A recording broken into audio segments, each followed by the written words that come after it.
Hello friends, അസ്സലാമു അലൈക്കും. ഇന്നിപ്പോൾ ദാ ഒരു ഫംഗ്ഷന് പോകാനുള്ള തയ്യാറെടുപ്പിലാണ്.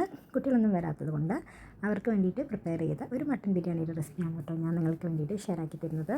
അപ്പോൾ എൻ്റെ ഈ റെസിപ്പി ഇഷ്ടപ്പെടുകയാണെന്നുണ്ടെങ്കിൽ വീഡിയോ ഒന്ന് ലൈക്ക് ചെയ്യാനും ചാനൽ ഒന്ന് സബ്സ്ക്രൈബ് ചെയ്യാനും മറക്കരുത് കേട്ടോ. എങ്കിൽ നമുക്ക് വീഡിയോയിലോട്ട് പോകാം. വളരെ പെട്ടെന്ന് തന്നെ ചെയ്തെടുക്കാൻ പറ്റുന്ന ഒരു അടിപൊളി ബിരിയാണിയാണ് കേട്ടോ ഇത്.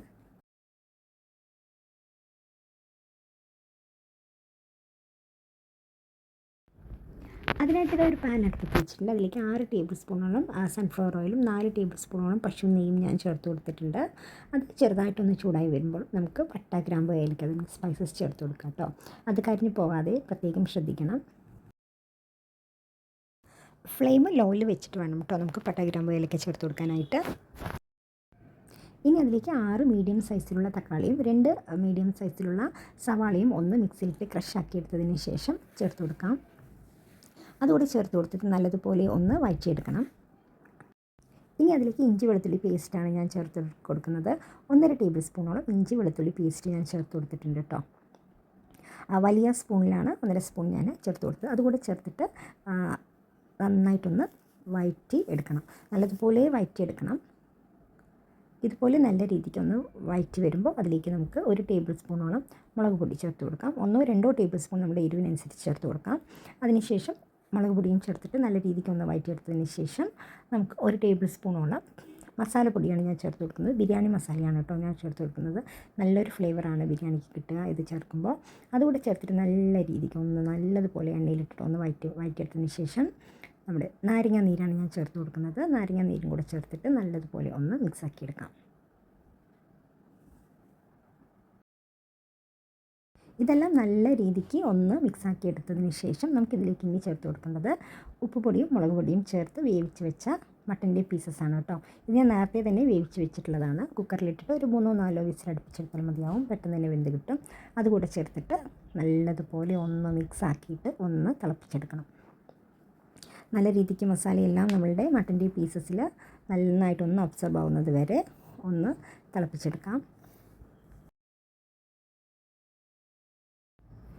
ഇത് മട്ടൻ്റെ പീസെല്ലാം നന്നായിട്ടൊന്ന് തിളച്ച് വന്നിട്ടുണ്ട്. അപ്പോൾ നമുക്കിതിലേക്ക് ഇനി ചേർത്ത് കൊടുക്കേണ്ടത് വെള്ളമാണ് കേട്ടോ. നമ്മുടെ അരിക്ക് ആവശ്യത്തിനുള്ള വെള്ളമാണ് ഇതിലേക്ക് ഒഴിച്ച് കൊടുക്കേണ്ടത്. 3 ഗ്ലാസ് അരിയാണ് ഞാനിതിലേക്ക് എടുത്തിട്ടുള്ളത്. അപ്പോൾ 6 ഗ്ലാസ് വെള്ളം ചേർത്ത് കൊടുക്കണം. പക്ഷേ ഞാൻ ഒഴിച്ച് കൊടുത്തത് 4 ഗ്ലാസ് വെള്ളം മാത്രമാണ്.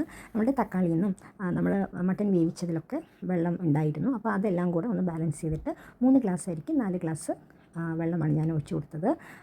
ഇനി അതിലേക്ക് നല്ലതുപോലെ ഒന്ന് മിക്സാക്കിയതിന് ശേഷം ഒന്ന് മൂടി വെച്ചിട്ട് വെള്ളം ഒന്ന് തിളയ്ക്കാനായിട്ട് വെയിറ്റ് ചെയ്യാം.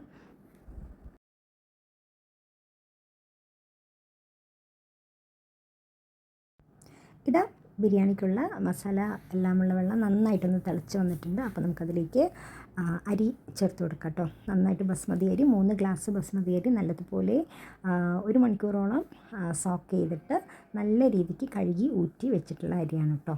അത് നമുക്കിതിലേക്ക് ചേർത്ത് കൊടുത്തിട്ട് നന്നായിട്ടൊന്ന് മിക്സാക്കി എടുക്കണം. ഇതുപോലെ നല്ല രീതിക്കൊന്ന് മിക്സാക്കി എടുക്കാം കേട്ടോ. ഇത് അരിയെല്ലാം ചേർത്തതിന് ശേഷം നല്ലതുപോലെ ഒന്ന് തിളച്ച് വന്നിട്ടുണ്ട്. നല്ലതുപോലെ തിളയ്ക്കുമ്പോഴത്തേനും നമ്മൾ നല്ലതുപോലെ ഒന്നുകൂടെ നന്നായിട്ട് അടിപിടിക്കാത്ത രീതിയിൽ മിക്സാക്കി എടുത്തതിന് ശേഷം ലോ ഫ്ലെയിമിൽ വെച്ചിട്ട് ഒരു 10-15 മിനിറ്റ് നല്ലതുപോലെ ഒന്ന് കുക്കാക്കി എടുക്കണം. ഒരിക്കലും ഹൈ ഫ്ലെയിമിലോ മീഡിയം ഫ്ലെയിമിലോ വെക്കരുത്. ലോ ഫ്ലെയിമിൽ വെച്ചിട്ട് നല്ല രീതിക്കൊന്ന് കുക്കാക്കി എടുക്കാം. ഇതിൽ കുറച്ച് ലോ ഫ്ലെയിമിൽ കുക്കാക്കി എടുക്കുമ്പോഴത്തേനും കുറച്ച് വെള്ളമെല്ലാം വറ്റും. അപ്പോൾ ഒരു 5 മിനിറ്റിന് ശേഷം അടിപിടിക്കാത്ത രീതിയിൽ നല്ലതുപോലെ ഒന്ന് മിക്സാക്കി കൊടുക്കാം കേട്ടോ. നല്ല രീതിക്കൊന്ന് മിക്സാക്കി എടുക്കണം. വെള്ളമെല്ലാം വറ്റുന്നത് വരെ ലോ ഫ്ലെയിമിൽ വെച്ചിട്ട് ഒന്ന് കുക്കാക്കി എടുക്കാം. വെള്ളത്തിൻ്റെ അളവ് അരിക്കനുസരിച്ച് കൂട്ടുകയോ കുറയ്ക്കുകയോ ഒക്കെ ചെയ്യാം കേട്ടോ നമുക്ക്. ഇതാ അപ്പോൾ നമ്മളുടെ അടിപൊളിയായിട്ട് ബിരിയാണി റെഡി ആയിട്ടുണ്ട്. മല്ലിച്ചപ്പ് കൂടെ വിതറി കൊടുക്കാവുന്നതാണ് കേട്ടോ. നമ്മുടെ കയ്യിൽ ഇഞ്ചി വെളുത്തുള്ളി പേസ്റ്റും തക്കാളിയും സവാളയും എല്ലാം കയ്യിൽ നമുക്ക് സ്റ്റോക്ക് ഉണ്ടെന്നുണ്ടെങ്കിൽ പെട്ടെന്ന് തന്നെ ചെയ്തെടുക്കാൻ പറ്റുന്ന ഒരു അടിപൊളിയായിട്ടുള്ള മട്ടൻ ബിരിയാണിയുടെ റെസിപ്പിയാണ് കേട്ടോ ഞാൻ നിങ്ങൾക്കായിട്ട് ഷെയർ ആക്കി തരുന്നത്. അപ്പോൾ എല്ലാവർക്കും എൻ്റെ ചാനൽ ഇഷ്ടപ്പെടുകയാണെന്നുണ്ടെങ്കിൽ ഒന്ന് ലൈക്ക് ചെയ്യാനും ചാനൽ സബ്സ്ക്രൈബ് ചെയ്യാനും മറക്കരുത് കേട്ടോ. ഇന്ന് ഞങ്ങൾക്കൊരു ഫംഗ്ഷൻ ഉണ്ടായിരുന്നു കേട്ടോ. അതിലേക്ക് പോകുന്നതിന് കുട്ടികളൊന്നും വരാത്തത് കൊണ്ട് അവർക്ക് വേണ്ടിയിട്ടാണ് ഈ മട്ടൻ ബിരിയാണി പ്രിപ്പയർ ചെയ്തത്. അപ്പോൾ എങ്ങനെയുണ്ടെന്ന് നോക്കിയിട്ട് ഫീഡ്ബാക്ക് കമൻറ്റായിട്ട് ഒന്ന് അറിയിക്കണേ. ഇൻഷാ അല്ലാഹ് അടുത്ത വീഡിയോയുമായിട്ട് വീണ്ടും കാണാം.